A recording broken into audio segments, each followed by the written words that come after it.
Hi guys! Welcome back to another mini vlog. At ngayon nga, magsuswimming kami sa Maylaiya sa Batangas. Kasama ko nga pala si Melvin at saka yung pamilya ko.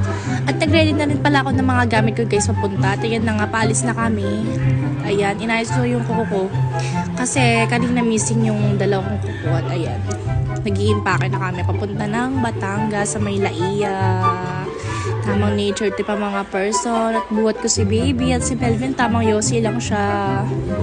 At ayan na nga, pasakay na nga kami sa may kotse guys. Ayan, sakay na guys.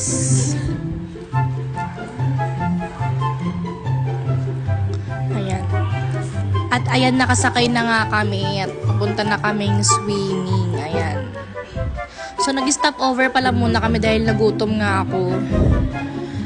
Bumili muna kami ng shawarma sa may gilid kasi may daanan kaming bilihan ng shawarma. Kaya bumili muna kami ng food trip namin, guys.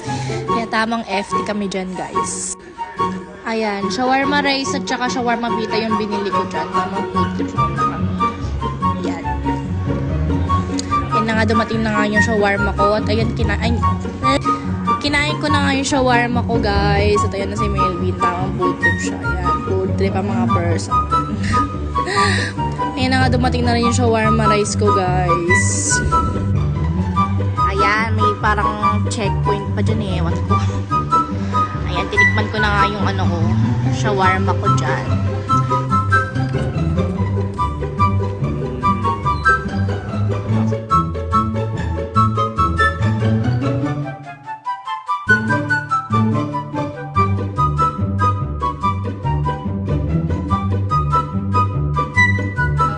After nga namin kumain, malapit na kami at tamang sound trip lang kami dito, guys.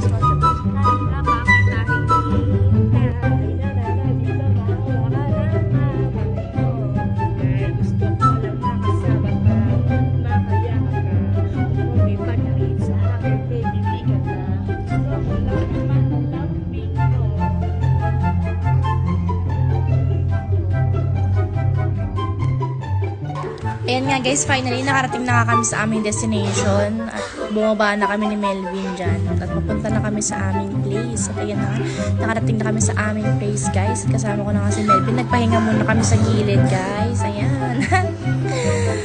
Hey. Ayan nga guys, sinaayos na nga ni Melvin yung tent namin, natutulugan namin.